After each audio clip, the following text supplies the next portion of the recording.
Now, let's talk. Let's talk about the IUL, okay?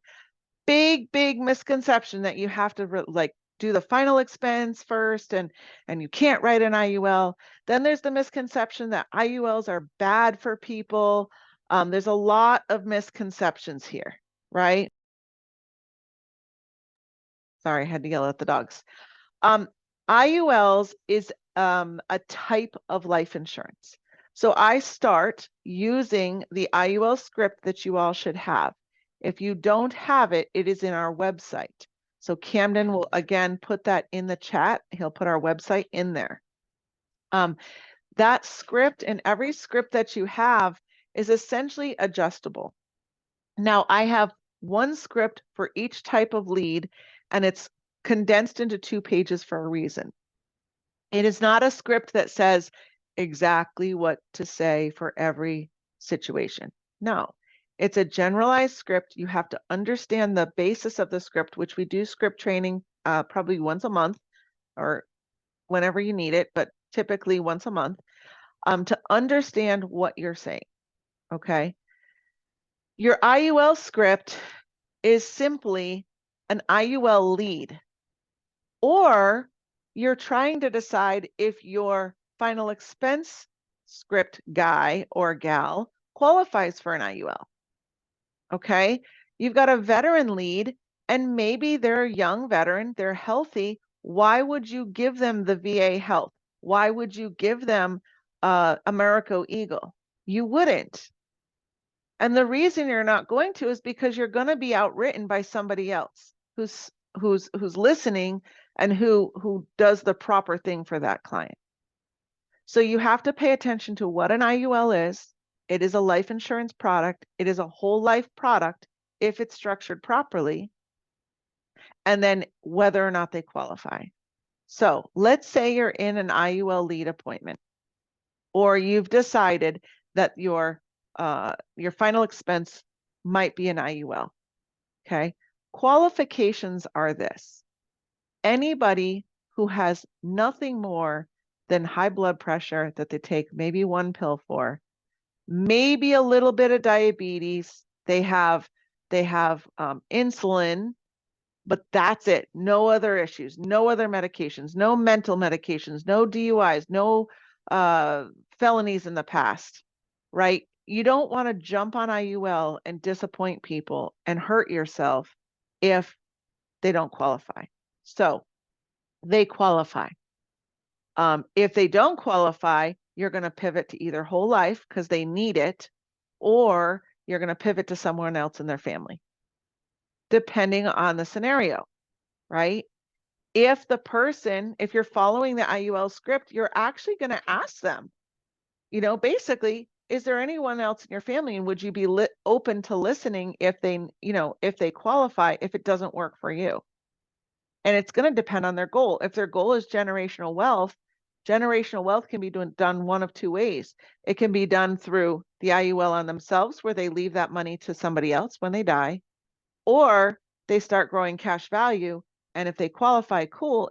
If they don't, or if they're too old to grow enough cash value, then bam, somebody else in their family, maybe grandkid, maybe niece, maybe nephew, something, brother, sister, something like that. What is it they want? What are their goals? And how can you help them to get there? So at that point, you have to also determine, do they need life insurance? Not everybody needs it. Don't think that they do. That's the salesman approach. Everybody needs life insurance. Not everybody does. Stop trying to sell these people, right? What you're trying to do is help them, serve them, just serve, right? So how do I know if I need them because I need the money, but I'm not going to get the money if I don't try to serve them, right? So how do I determine that? Go through the financial inventory, talk to them, stop running so quick to the numbers, especially on an IUL lead. You're not going to one-call close these very frequently unless it's just a death benefit. If it's just a death benefit, that's more apt to be a one-call close. But if you're trying to help them, you're actually listening real hard to these people. You're trying to figure out what you can do to help them. How can I help? You know, a person, and this is just such a lame thing to think about, but a person might say that they're starving. I'm starving. That could mean one of many things, right? Maybe they actually are starving. Maybe they don't have food. Maybe they just haven't eaten because they haven't had time. Maybe they don't have the money to buy food and they're not going to the resource that there is available to them. So it's the same sense. You have to really listen. What is it that they need and how can you help them? If you just go and throw them an apple, maybe they're allergic to apples and that's all they have in their house and they can't eat apples. So stop trying to sell them something. Stop trying to give them something. Listen to their needs and then figure it out from there. And you have a team right behind you. You're unmuting yourself on the dial team. And if you're not on the dial team, shame on you, because that's why you're not succeeding. And then on top of that, if you're not unmuting yourself when you're on the dial team, shame on you, because that's why you're not succeeding, right? So get yourself on the dial team. The whole team is there to help you. Well, Heather, it's embarrassing. I get that. I understand that. I unmute in the mornings when nobody else is on there, and I am there in the evenings, late evenings, when it's a smaller group and not as many people are unmuting. Not because I'm embarrassed, but because those are the times when it's less busy. Now, that doesn't mean you can't do it in the middle of the day. Unmute yourself. Actually, I had an agent ask me this morning, but other people are talking. I don't care. Unmute yourself, your upline, or somebody. If you say, please help me, I need help, bam, we pull you into a breakout room. Okay. I don't care if 3 people are talking. Bam, move to a breakout room for your appointment. And what we'll do is we'll help you through this IUL or final expense or mortgage. It doesn't matter. We'll help you through these appointments. Okay. So we've determined we have an IUL client. They qualify. We are ready. We switched over to our IUL script. Now we already gave our credentials. We don't need to do that. Okay. So we're only giving our credentials right at the beginning. We have to gain that trust from that person, right? Download your credentials straight to your computer if you haven't already. What's a credential? Let's backtrack. Your license for their state, as well as your driver's license. And if you're talking to veterans and you're a veteran or you have veteran ID, military ID, download that as well. Because if you're talking to a veteran, we all know, or maybe you don't, I don't know if you know or not, but veterans get screwed all the time. I got a call the other day from my husband. They said they wanted to expedite something. And I'm like, can you verify his name? I go, oh no, I cannot. Can you verify his name? Right? Everyone has to remember you are a scammer to everybody, just like when somebody calls you and you think they're a scammer. These are just regular people who are getting called by bazillions of people just like we are. So now we're verifying who we are and what we know of these people. They qualify for the IUL. Follow the script. Make sure you're going off the script until you get really good at it. Until you're doing 10,000 a week, you should be following your scripts. If you're making up your own script, that's fine. It's going to take you longer because it's not bulletproof. You don't know what you're doing. And that's okay. You shouldn't know what you're doing at first, right? Like if you knew what you were doing, you'd be making 10,000 a week because it's there, it's available. So if you're not doing that, then you should be listening to other people. You should be following the scripts. And if you don't like the script that's there for you, find another one. Just follow it and stick to it. Things aren't going to change like immediately. Things take about 90 days for you to see success from them. 30 days is really cool. 60 days is normal. 90 days could be how it is. And if you're not seeing success from them, it's something you're not doing, right? So follow the script. Gather all their financial needs and their wants. What does that mean? Well, we're looking at the financial inventory, right? We're looking to see what we need to ask. Do you have a mortgage? What are you trying to protect? Do you have kids? I don't know what lease is. I have no idea what that is. That's a misspelling right there. Sorry guys. I don't know what lease is. I'll fix that because I have no idea what that is. Do they have kids? Are they eligible, like physically? Are they eligible? If not, let's go to the kids. And if it's a kids policy for an IUL and they're willing to put more than 25, 50 bucks into it, you're good to go. Get them started on that. For adults, if they put a policy on kids, the parents have to have some form of insurance. So for an IUL, they have to have some form of insurance, life insurance. It can be through work, it can be accidental. Ask the questions. Do you currently have life insurance? Is it through work? Perfect. What amount do you have? Why am I asking what amount do you have? Does anybody know? Because most of the time, you can't get more on their children than what's on the parent? That's one reason. The other reason is if they're trying to, even if you're not talking about the kids only, you're trying to cover a mortgage, they'll think they have enough mortgage insurance because they pass away while they're working. That's great, but that's a bonus. So do you have 300,000 to cover the mortgage? All right. So if we have that, we can get less insurance on you and gear it more towards cash value growth, right? We don't want to discount fully the work insurance. We utilize it to help us to defend our point of what they need, right? If they have $1 million policy through work, we don't need to get them a death benefit of $1 million. We just need to find the protection. And we say, great job, you have a work policy. You know what's not going with you when you die. I mean, if you die outside of work, but it's a nice bonus to have, right? Awesome. Now look closer down in the $100,000 range, especially if they have kids there, right? Now, if they have $1 million policy, we know that those kids can get, $50,000 of coverage, right? So asking those questions of what do they have? Who are they? What are they looking for? What do we need to protect? Of course, it's going to be a death benefit, right? So we don't need to worry about talking about your funeral and all that when we're just looking, it's automatically a death benefit. Okay. So what's the structure of how do we determine how to structure this policy? Number one, we have to structure it so that it doesn't implode. And that's the bad things that people see online is the policy imploded. That's only because it wasn't structured properly. So let's say it's just life insurance protection based. Americo goes up to 450,000. Ethos goes up to $1 million.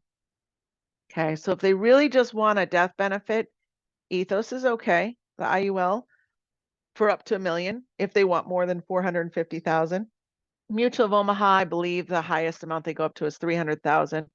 And I would write Americo before I wrote Mutual for life insurance protection for two reasons. Number one, it's an easier application and it gives you a better bonus.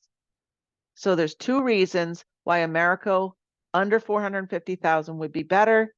Number one, they qualify for it. They're young, they're young and healthy. Number two, they're trying to cover a mortgage. Maybe they're trying to leave money to their kids, or maybe they're just wanting the death benefit, generational wealth. They're not looking to grow their money, right?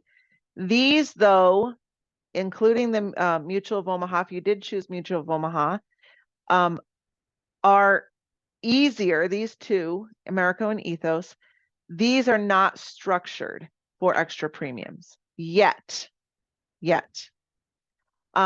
However, if you were at convention, you know that Americo actually is coming out with one similar to Mutual of Omaha.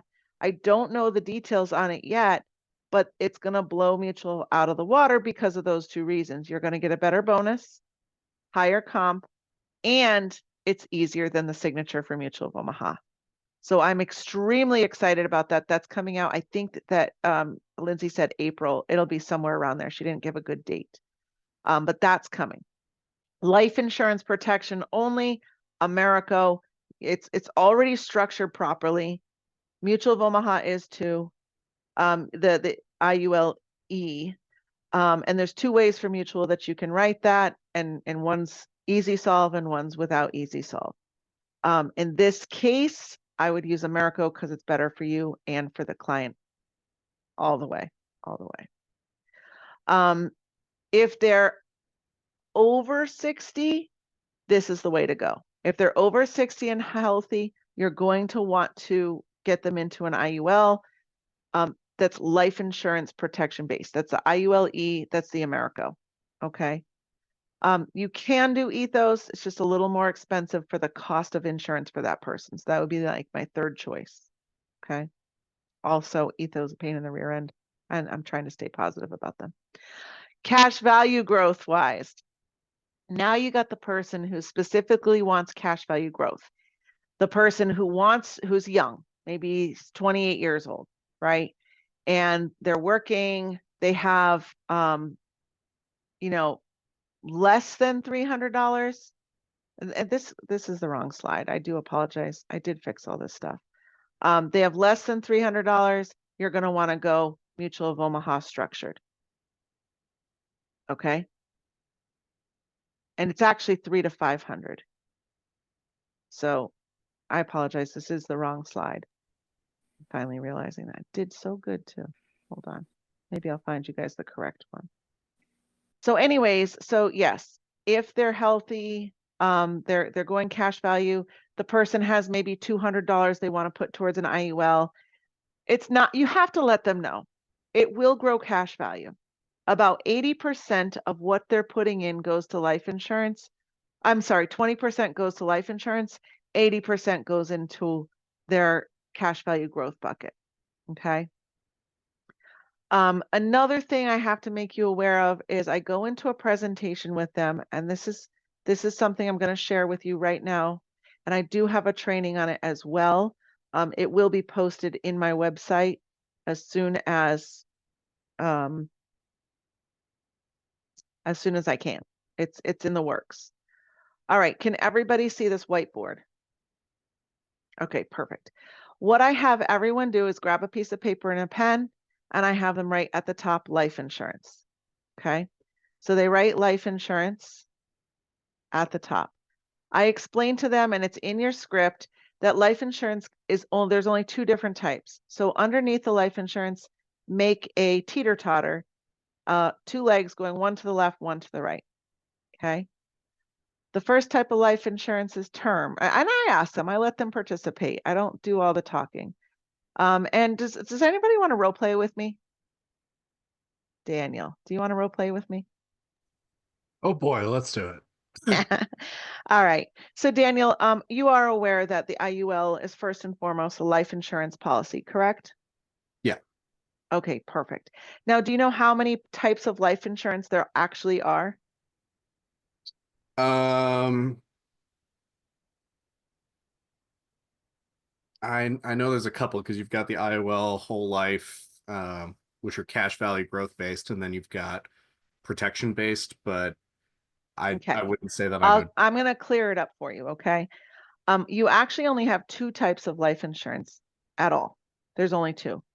Underneath that little line to the left, you're going to write the word term, and the one to the right, you're going to write whole life. Okay.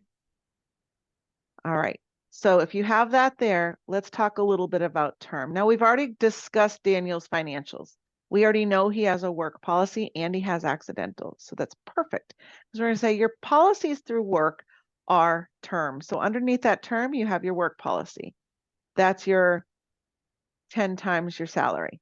Okay. Additionally, you have that accidental. That accidental is a term because it's actually only if you die accidental. ADB, accidental death benefit. Okay. Those are terms. There's other kind of terms, like if you were to protect your mortgage, which you don't have a mortgage, you're renting. But some people do. Any kind of things that have a moment on them, a time or a term, that's a term policy. Those ones do not, for the most part, they do not grow cash value and they don't have living benefits. We're going to talk about more about that in the future. Okay. Now, the IUL is a whole life policy. It falls under the whole life because if it's structured properly, Daniel, then I will make sure it will last your whole life till you're 120 years old. The times when it doesn't is when they're not structured properly. Okay, so it can be a term if it's not structured properly. And that's where communication with your agent like me and the knowledge of an agent like me makes the most sense to a person like you who's wanting that whole life coverage, correct? Guys, talk yourself up during this time. You have the knowledge, you have the ability to get the knowledge. If you're trying to structure an IUL properly, you have people that you can reach out to structure that policy properly, right? The other thing about a whole life, Daniel, is what I want you to do is I want you to, underneath that, I want you to draw big enough so that you can write in them, and side by side, 2 buckets. Daniel, I don't care what these buckets look like. You can, and go by what they do for business. If they're painters, say, they could be paint buckets, they could be ammo buckets, they can be, I don't know, cleaning buckets, whatever kind of bucket you want. Or if they're teachers, crayon buckets, I don't care, just draw it. And they draw it, right? And you say, okay, perfect. Are they side by side? Great. Now the bucket on the left, I want you to label that your life insurance bucket. Okay. That's your life insurance bucket. That's the one that, one of the ones that gets left to your beneficiaries when you die. Now, right now, you don't have a life insurance bucket because your life insurance is a work policy. It does not accumulate any money. It's just life insurance. That's it. You might have a 401k, but guess what? This bucket is a tax-free money bucket. You don't have to pay taxes on this life insurance bucket, okay? The bucket on the left, I want you to label that the cash value growth bucket. Okay. We'll talk about that in a minute. Let's start with the 5 reasons why people like the IUL and why it's such a popular thing. It's been known about for a long time. There's a great book called Money, Wealth, Life Insurance. Daniel, if I get you this, if I'm able to get you approved for this policy, I will automatically send you this book through Amazon. Is that okay? Do you like to read? It's more my wife's thing. Okay, awesome. Your wife can read it and she'll say, why didn't you do this? And I'll be like, sorry, but you're going to do it. And you're going to say, hey, read this. This is what we have. Okay. And it'll be Amazon to you probably tomorrow. All right. The life insurance bucket, there's 2 benefits to this bucket. One, it has a death benefit. So in that bucket, write the word death benefit. Okay. When you pass away, your beneficiary, your wife, will get this when you pass away. And depending on how it's structured, this money can continue or start generational wealth for your family. And that's one of the reasons that you wanted this policy. Now, a lot of times people will take that money and put it into trust. So it does that what they want. It does it effectively. Okay. So let's say, Daniel, we determined already that probably you want some cash value. You have about, you know, I'm going to make this up here. You have, your income is $100,000 per year. So we're going to start this at a $50,000 death benefit, just so for number's sakes right now. Okay. Now, Daniel, death benefit if you pass away, $50,000 would only give your wife 6 months of your income. So we may want to consider increasing that. Okay. Also, since you're not, you know, you don't have a mortgage, we don't have to worry about that. And you don't have young kids. We're just going to pretend. I have no idea if you have kids or not, but we're going to pretend you don't. This bucket, guys, is going to need to suit their family. So the number in this bucket depends on all of those things. What do they need? Right? If they were to die, what does that family need? Also, what can they afford? That's the first primary issue right there. What can they afford? Okay. So additionally, Daniel, the good thing about this bucket is not just a death benefit. So you don't just have to worry if you die or have this if you die. It also has something called the living benefits. All whole life have living benefits. Okay. So what is a living benefit? Let's say Daniel, you are an oil field worker. I'm just making that up. I live in Texas. That's what we do. So you're in the oil field. Something explodes, you die. I mean, I'm sorry, you live, but you lose your arm, right? You lose your arm. You now are in the hospital for 6 months. you have no income because your income from your work is taking time to come through. You have money here that you can borrow from while you're alive. You didn't die. There's up to 50,000 because that's what the policy's worth for you to dig into for your mortgage. Now, since you are the sole income maker of your family, this is kind of critical. Do you have anything else that has that for your work or anything else? Do you have anything that does that? No, I didn't think so. So this kind of seems pretty important that we make sure that this bucket is a good bucket. In your case, because you make 100,000, I might even venture to do 100,000 as the death benefit and the living benefit, just to cover you fully. But that's going to be determined by the cost of your insurance. So then, Daniel, what I do at that point, or everybody on this call, what I do is I go in and I get his cost of insurance based on 100,000, and I compare two companies. I compare Americo and I compare Mutual of Omaha, just to see which one makes the most sense for $100,000. Which one's the cheapest, right? They're both good policies. I'm comfortable with both of them. But in my head, I got to find him the least expensive cost of insurance. So let's say his cost of insurance is $78.24. We'll just say 78 for fun. Okay. So Daniel, your cost of insurance for $100,000 is $78. Okay. Now, those two reasons alone are good enough for me to want you to have this policy and to see if you qualify. However, the IUL does much more for you and your family, and now we're trying to think of how you can make it work for you. You have a 401k through your work. That's awesome. What are you contributing? We already determined that you're contributing 6%. They only contribute 3. You're over contributing by 3%. Okay. Or you're not contributing, you don't have a 401k, this cash value bucket will help you. And this is going to grow and the next 3 things I'm going to tell you are pertinent to this bucket, the one on the right. Okay. The cash value growth is tax-free. All this money is tax-free. Your IRA, your 401k is not tax-free. You have to pay taxes. Yes, it's deferred, but this is 0.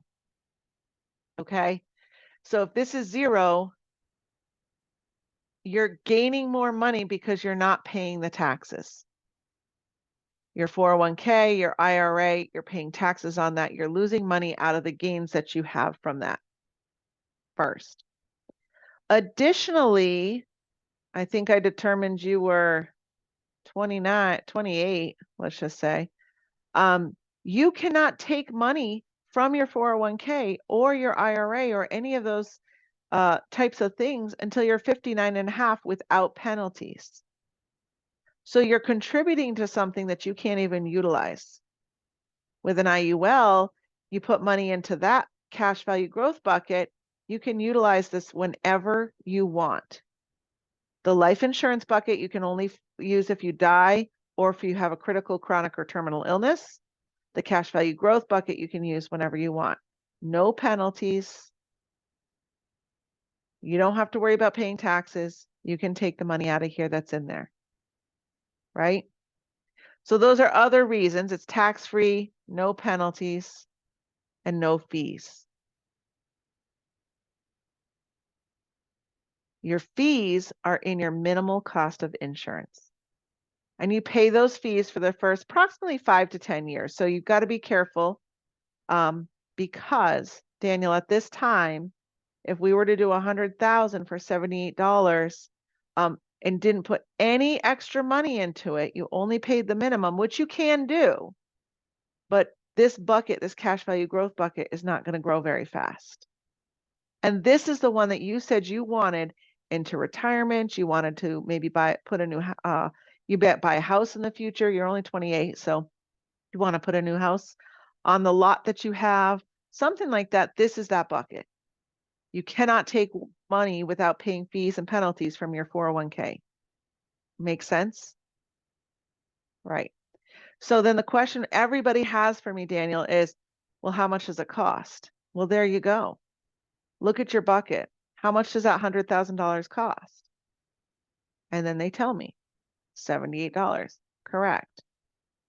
So now, Daniel, if you're making $100,000 a year, let me get my calculator out. I'm not good at math. $100,000 a year divided by 12 months, you're looking at 8,000 a month. Does that sound about right that you're making? Yes. All right. So if you're making 8,000 a month, you're putting already 6% into your 401k, right? You multiply that times 6%, they're already putting $500 that they're into their 401k. All right. Well, Heather, I'm already putting $500 into my 401k. All right, Daniel, well, let me ask you this. Is that money fluctuating with the market? Is it going up and down like a heart rate? Yes. Do you lose money? Yeah, but I make it up, right? I make it up when the market. Cool. That's great, Daniel. But I would rather not lose the money and then not have to make it up. See, what you don't understand is with an IUL, you never lose that money in the market. So it's more like a staircase. You put money in January. Next year in January, where'd the market go? Did it go up? Cool. It went up 10%. Awesome. You just gained 10%, right? February's money, did it go up or down? It went down. Okay. With your 401k, you lose money. With your IUL, you stay the same. So now you don't have any money you have to make up. March's money, it goes up. Awesome. It goes up. But so does your 401k. And now you've made it up, but you have not gone up to where your IUL is. Make sense? That's key, guys, because once they have that visual of what's happening with their money, they don't want to participate in their 401k. Do I have to participate? Some of you do. If you're in Florida, you have to participate a little bit, but you can do the minimum, and I think it's 1%. So then you're not asking them to spend any extra money. They're getting life insurance out of it, and they're growing their money faster in the cash value growth bucket. It's huge, guys. Now, then they say, okay, well, I'm putting 500 in. Can I just do 400? Yeah, of course you can. Then about 400 of it, 400, 20% of that's going, about 20% is going into the minimal life insurance, minimal cost of life insurance. The rest of that is going into the cash value growth bucket. Now, if they do 400, we're talking, depending, typically I'll still go with Americo at 400, or I'm sorry, Mutual of Omaha at 400 until we get to 500. At 500, I'll typically go to National Life Group or F&G. Now, Camden said he put the correct one in. Thank you, Camden. There we go. That's the correct one. All right. So below 300 to 500, you have to consider Mutual of Omaha or Americo. You would go Foresters or Ethos. If they have diabetes, I would do a first check with Ethos and then do Foresters if they have very simple diabetes, very simple. And then with anything over 500, NLG or F&G, you're going to hear different things from different people as far as what to do and who to write with when it comes to above 500. F&G, I have been told, pays us better, and NLG has a great app that you can use, so it's a toss-up. It's truly a toss-up. Get comfortable with one, work with that one. It's not going to hurt your client either way. It's about the same underwriting. So that's the answer on that. We only have 3 more minutes left, and we have to go to the SRS call. The 50-50 blend is basically you finding out what the needs are of that client and then making sure that they get structured properly to what they need. So it's just a different type. Resources real quickly, you can use the website, my website. It's updated probably every other day with different things and trainings. We're getting better at this type of stuff. We're always trying to get better. If you have new agents, send them here if you want for the scripts. The scripts are on there. All the tools that people need to learn are on there. You're free to go there. Camden, I think, put the link in the chat. The IUL slideshow, I did not get to go over. I do have an IUL slideshow. I don't know where it went to. It was in here. If you want that, Camden, can you copy this link? I don't go on Zoom with many people. I do it over the phone. I'm a very visual person. I draw it out for them. They don't really need to see a slideshow after that. Some teams, they'll do IUL slideshows, and that's perfectly fine. I just haven't found that I needed one. All right, last minute before we go to the SRS call. Any questions right now that didn't get answered?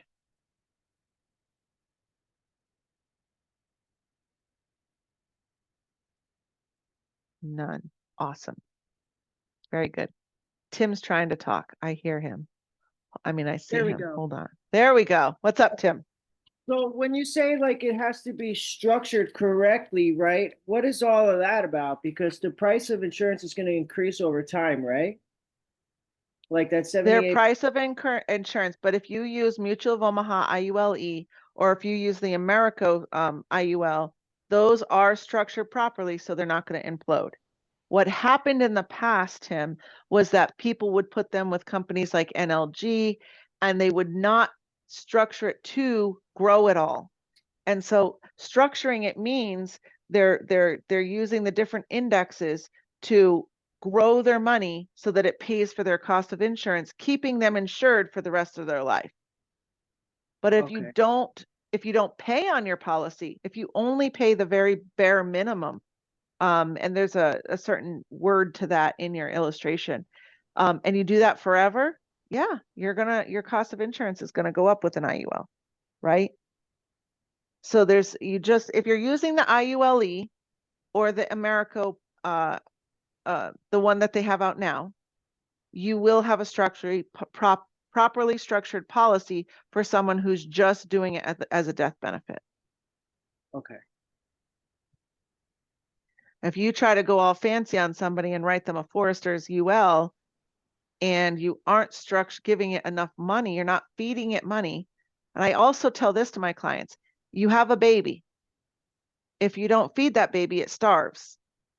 It's the same thing with your IUL. If you're not giving it that money it needs, it's going to starve. If you want to make your baby fat, you give it extra food. Of course, most people don't want to make their babies fat, but your IUL, you would. It's the same concept. Right. And does it say the cost of insurance in the illustrations? Because I've looked before and I haven't seen it. The cost of insurance, how I determine that is I put the same number, say $100,000, into each quoting tool. Oh, So if okay. I do $100,000 for Mutual of Omaha, it'll tell me their cost of insurance. I compare that to Americo's, that'll tell me the cost of insurance. The MEC number, guys, I didn't go into detail on this, but the MEC number, I will say, I'll give them a quote off of, not a quote, because I hate that word. I'll go into Ethos and I'll put the numbers into Ethos. And if they're going to put $400 in it, the MEC number is approximate, but I tell them the approximate amount of money that they can put on that policy. So I have all those tools up for myself when I start any IUL. Actually, I just have them up all the time anyway. And you can do that with them. Now, if you're in an IUL appointment directly and you are on the dial team, you definitely want to go into a breakout room. There's an IUL sales presentation breakout room that you would go into with somebody who knows what they're doing at first. And you would then get the verbal of what you should be saying if you're following the script, right? You have to get good at following the script first. You don't know what you're doing. And if you don't know what you're doing, you say dumb things and it blows your sale, right? And then it blows their opportunity to get an IUL or not an IUL, and then they're uninsured. Any other questions? All right. Everybody knows to get to the SRS team. I will see you there. Thanks, guys. Have a blessed day.